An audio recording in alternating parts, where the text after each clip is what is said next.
Selamat siang, salam sejahtera untuk kita semua. Perkenalkan, nama lengkap saya Faustianus Luan, SPD, MSc, merupakan salah satu dosen di program studi Matematika Fakultas Pertanian, Sains, dan Kesehatan Universitas Timor. Di video kali ini, saya akan membuat dokumen pernyataan diri dosen untuk unjuk kerja Tridharma Perguruan Tinggi atau PDD UKTPT di bidang pengajaran sebagai salah satu persyaratan sertifikasi dosen. Di program studi matematika, salah satu mata kuliah yang saya ampuh adalah mata kuliah persamaan diferensial parsial. Oleh karena itu, saya akan menjelaskan terkait mata kuliah PDP ini. Mata kuliah PDP ini dengan kode SMT 341051 yang merupakan mata kuliah wajib program studi yang diajarkan untuk semester 4 dengan bobot 3 SKS. Dalam mempelajari persamaan diferensial parsial atau PDP linear order 2 adalah untuk memahami dan menyelesaikan berbagai masalah dalam berbagai bidang, seperti di bidang fisika, ekonomi, yang melibatkan hubungan antara fungsi dan turunan parsialnya. Secara spesifik, mempelajari PDP linear order 2 memungkinkan kita untuk memodelkan dan menganalisis fenomena yang melibatkan perubahan kontinu. PDP linear order 2 ini juga digunakan untuk menggambarkan berbagai fenomena yang berubah secara kontinu terhadap dua atau lebih variabel, seperti perambatan panas, gelombang, dan difusi. Lalu yang berikut mengklasifikasikan jenis-jenis PDP. Pada bagian ini kita juga dituntut untuk memahami karakteristik PDP linear order 2 yang tentunya memungkinkan kita untuk bagaimana mengklasifikasikan berbagai jenis PDP. Seperti hiperbolik, parabolik, dan eliptik yang masing-masing memiliki sifat dan solusi yang berbeda. Lalu yang ketiga, menentukan solusi dari PDP. Terdapat berbagai metode untuk menyelesaikan PDP linear order 2, seperti dengan metode integral langsung, metode pemisalan UE dipangkatkan dengan AX plus BY, metode pemisahan variabel, dan masih banyak lagi yang memungkinkan kita untuk menemukan solusi khusus dari PDP tersebut yang memenuhi kondisi awal dan kondisi batas yang diberikan.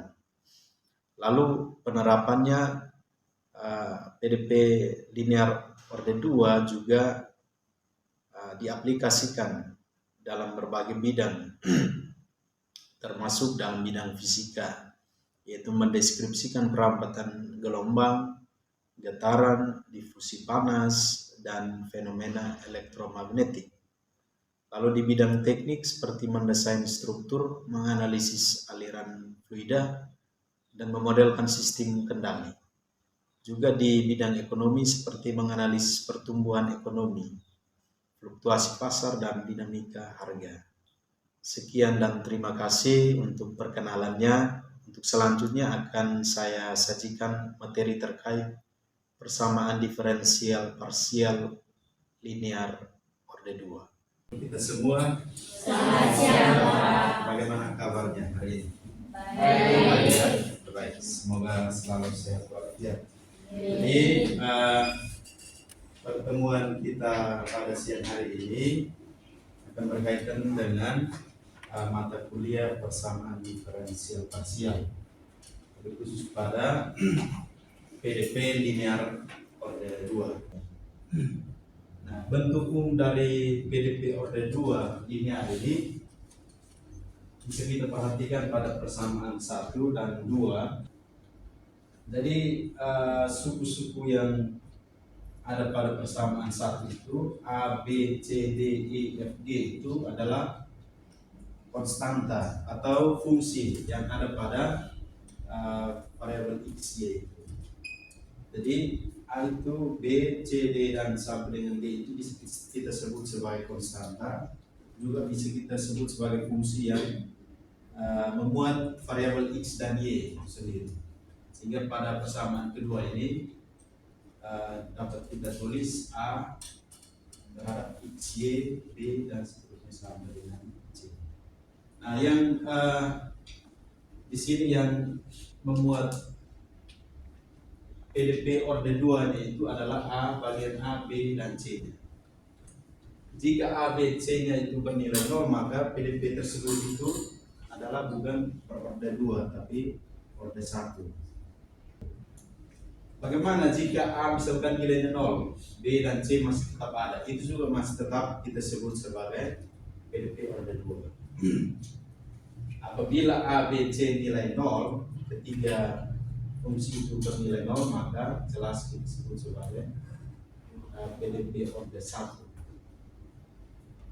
Nah, yang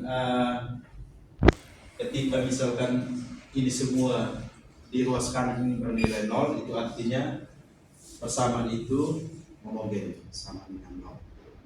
Kalau tidak sama dengan 0 itu bernilai non homogen. Misalkan kita ambil persamaan baru, katakanlah A besar D kuadrat plus B besar D plus C. Dengan diskriminannya kita bentuk seperti yang ini.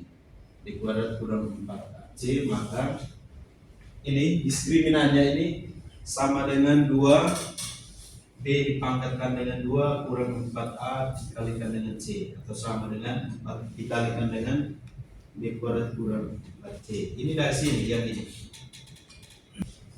Bentuknya adalah A UXX ditambah dengan 2B UXY ditambah dengan CUY. Kali ini PDP order 2 yang ada pada persamaan itu. Nah, di sini kan diskriminannya kalau berdasarkan tadi bentuk umumnya, diskriminannya itu sama dengan B kuadrat kurang 4AC. Jadi sama dengan B-nya ini ya. Jadi 2B dipangkatkan dengan 2 kurangi dengan 4 kali A-nya ini nih, dikalikan dengan C. Jadi ini sama dengan 4 B pangkat 2 kurang 4 AC, atau sama dengan 4 kali B kuadrat kurang AC.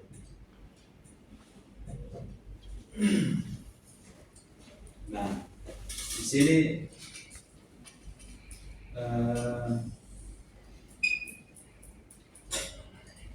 kita dapat melihat di sini ada persamaan diferensial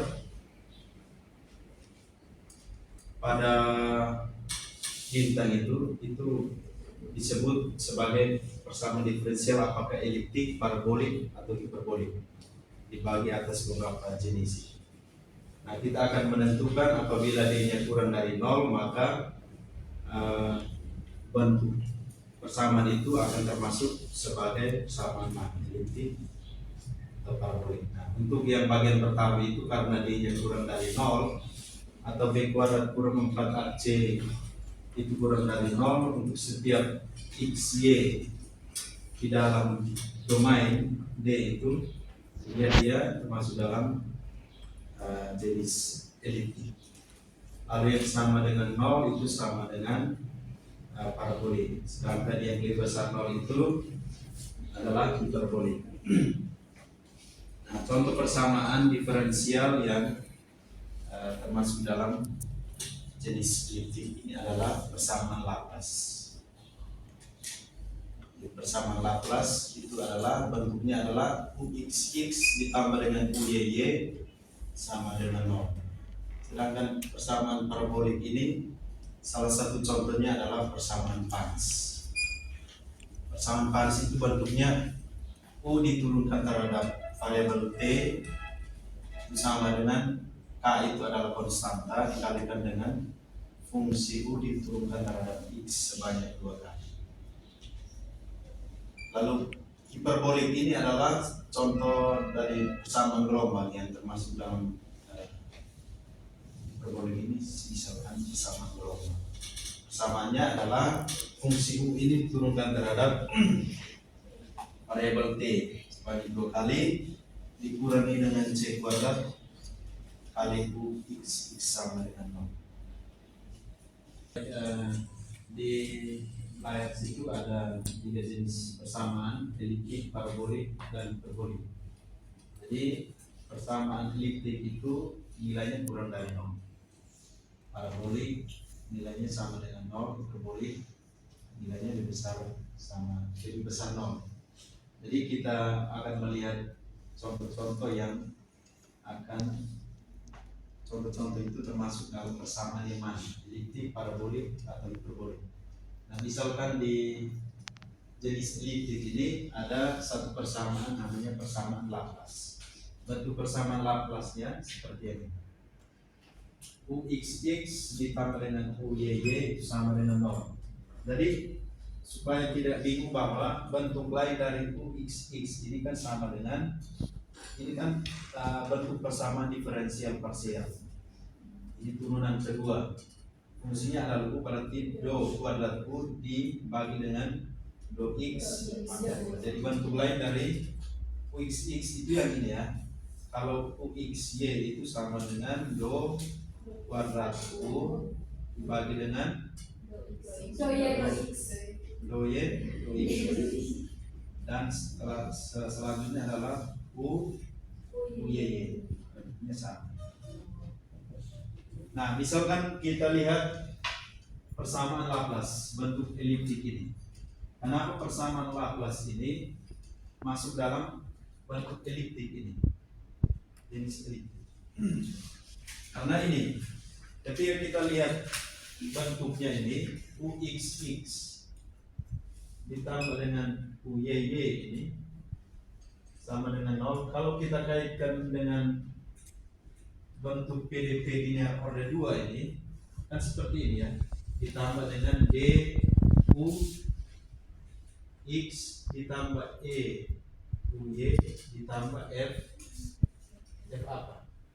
F U saja sama dengan G atau ditambah dengan G sama dengan 0. Nah, untuk menentukan diskriminan dari persamaan Laplace ini kita akan lihat X ini nilainya berapa di sini? X ini nilainya 1. Terus Y-nya juga nilainya 1. Di sini C. Ini 1. Lalu B-nya ini nilainya 0.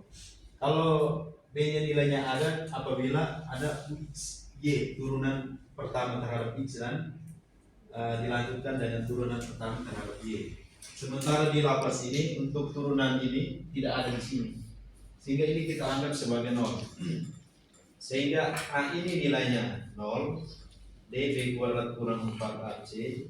Jadi A ini nilainya sama dengan 1, B nya nilainya sama dengan 0, C nya nilainya sama dengan 1 juga.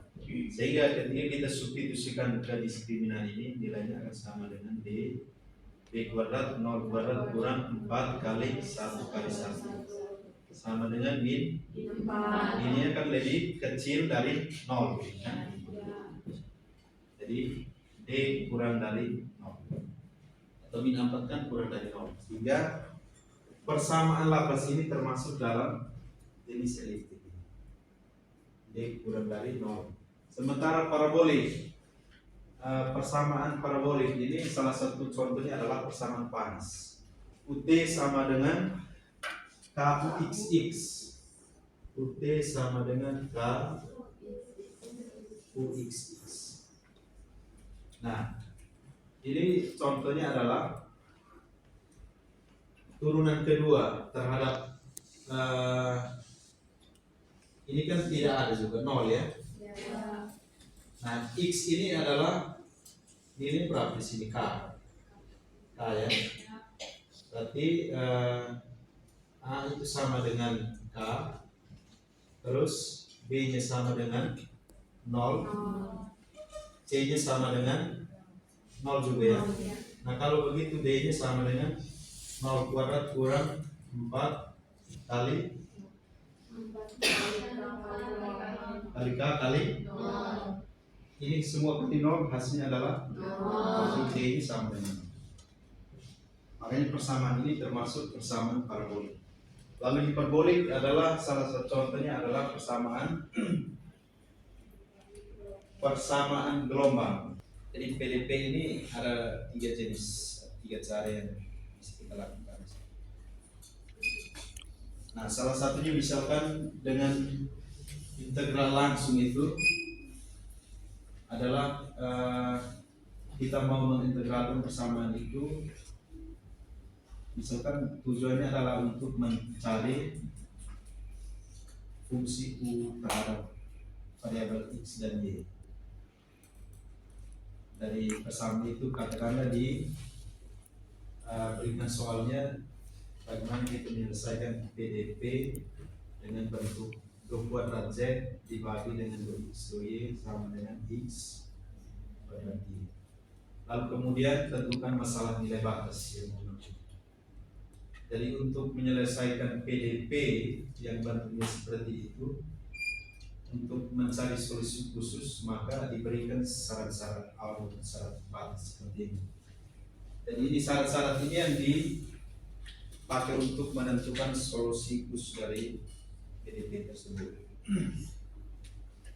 Jadi pertama sekali adalah kita harus mengintegralkan terhadap variabel X, mengintegralkan bentuk ini. 2 kuadrat Z dibagi 2X 2Y sama dengan X kuadrat Y. Nah, kita mengintegralkan terhadap X, pertama adalah kita mengeluarkan 2 per 2X nya. Kita keluarkan 2 per 2X nya di ruas kiri, maka terjadilah seperti yang di lantai kedua itu. 2 per 2X dikali 2Z per 2Y, kan bentuknya sama ini, sama dengan X. Ini hanya kita ubah saja bentuknya. Jadi sama dengan ini. Terus turunan berikut, langkah berikut kita kalikan kedua ruas dengan 2X seperti ini. Atau bisa langsung saja ini. Nah, untuk mengintegralkan bentuk ini bisa langsung saja dengan misalkan 2 per 2X dikali 2 per 2Y sama dengan X kuadrat Y. Untuk integralkan ini bisa langsung dengan kedua ruas kita integralkan terhadap X. Berarti di sini integral 2 per 2X dikali ini 2Z per 2Y dx sama dengan integral X kuadrat Y dx. Nah, perkalian antara integral 2 per 2X dengan dx itu nilainya 1. Sehingga tersisa 2Z dibagi 2Y. Sama dengan integral dari X kuadrat Y itu sama dengan sepertiga X pangkat 3 apa? Y. Y ini dianggap sebagai konstan ya. Karena yang kita integralkan terhadap variabel X. Sehingga ini ditambah dengan katakanlah A atau B atau apa FY di sana. Ini sebagai konstan sembarang. Jadi Z per 2Y sama dengan sepertiga X pangkat 3Y ditambah dengan Y. Selanjutnya kita integralkan lagi terhadap variabel Y. Yang selanjutnya ini kita integralkan lagi integralkan terhadap variabel y yang dibuat ini. Jadi ketika kita integralkan terhadap variabel y, maka cara yang kita lakukan juga sama seperti yang di bagian atas. Ini kan dz ya, dz per 2y sama dengan integral 3/3 x pangkat 3y f y. Jadi sama dengan, kalau kedua ruas kita kenakan integral, maka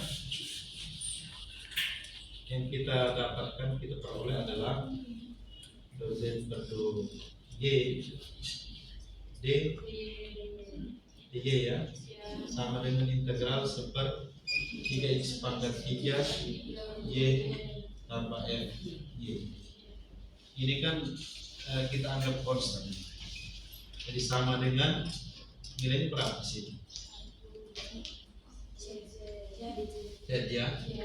Kalau ini adalah sepertiga x pangkat 3 kali seper 2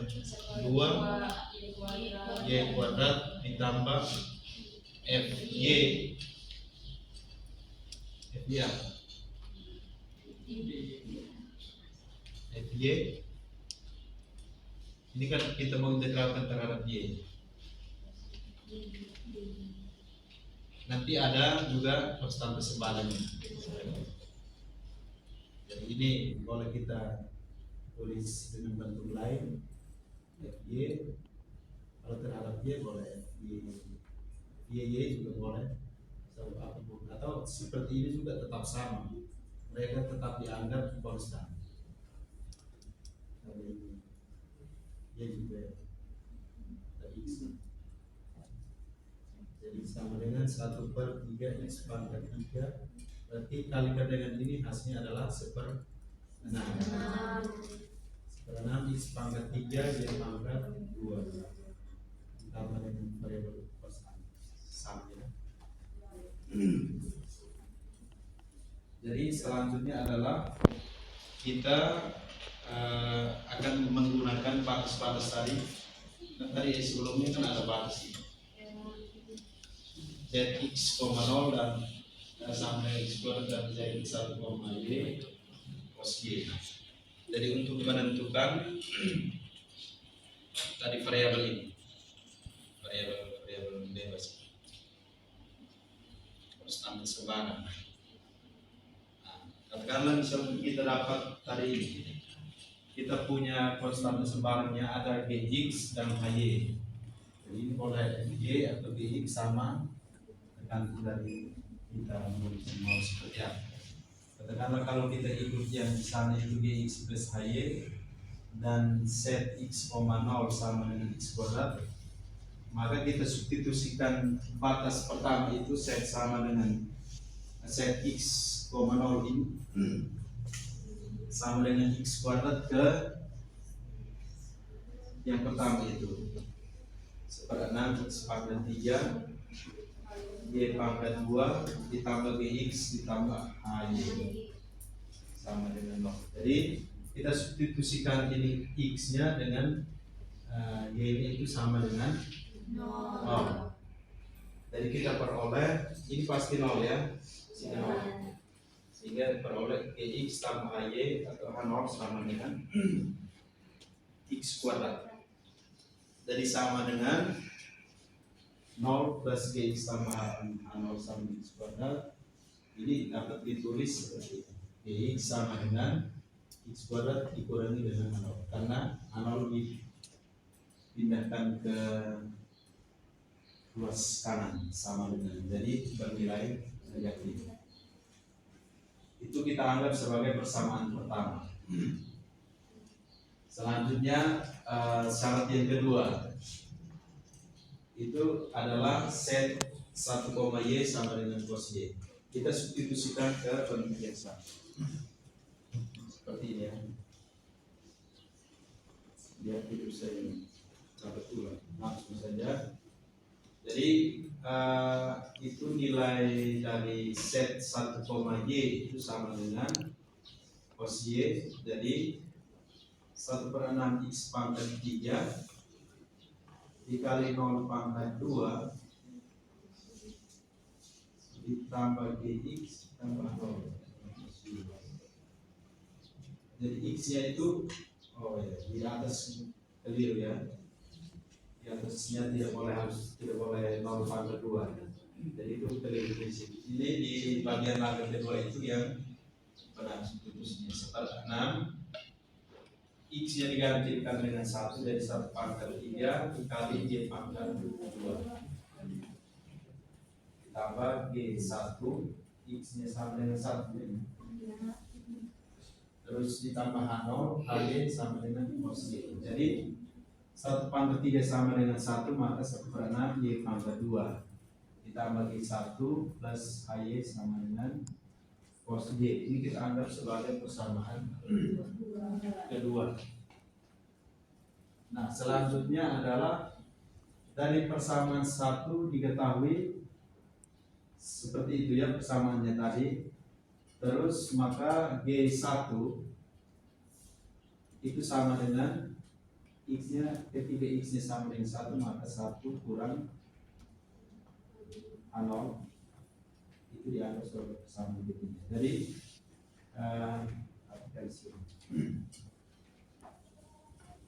di bagian persamaan 1 dapat Gx ini x kuadrat kurang 6. Lalu di persamaan kedua itu 1/6 y kuadrat ditambah G1 ditambah y sama dengan y. Lalu antara persamaan 1, dari persamaan 1 diketahui bahwa Gx nya adalah x kuadrat. Dengan x nya adalah 1, maka diperoleh 1 kurang h0, itu dianggap persamaan 3. Selanjutnya dari persamaan kedua diketahui juga bahwa 1/6 y kuadrat disubstitusikan nilai x nya ya. Jadi 1/6 y kuadrat tambah g1 ditambah y sama dengan cos y. Sehingga dari persamaan 3 tadi disubstitusikan g1 ini, g1 nya akan diperoleh di sini. Jadi ini kita substitusikan g1 nya dari 1/y kuadrat ditambah G1 nya itu nanti kita ubah dengan 1 kurang 6 ditambah hy sama dengan cos y. Jadi hy sama dengan cos y dikurangi 1/6 y kuadrat dikurangi 1 tambah. Jadi diperoleh hy sama dengan cos y sama. Nah, lebih lanjut dari persamaan 1 dan 4 ini kita substitusikan lagi ke bentuk yang tadi persamaan sebelumnya. Jadi kita dapatkan hasil dari integral terhadap x dan terhadap y. Jadi kita substitusikan persamaan 1 dan 4, maka kita peroleh bentuk yang ini. 1/6 x pangkat 3 y kuadrat ditambah gx nya itu x kuadrat kurang 0 ditambah cos y dikurangi dengan 1/6 y kuadrat kurang 1 plus 0. Jadi ini yang menjadi solusi khusus dari PDT orde 2 seperti soal ya. Jadi barangkali pertemuan kita cukup sampai sini. Semoga nanti bisa pelajar tidak hanya di sini, pasti bisa membaca lebih banyak referensi yang ada di buku atau mungkin di YouTube atau materi lain yang berkaitan dengan materi kita. Jadi masih banyak referensi yang perlu dipelajari. Pertama, soal-soal harus lebih banyak perhatikan, itu ya bisa cepat membangkitkan semangat dan agar kita lebih mengerti di saat kita berlatih banyak soal-soal.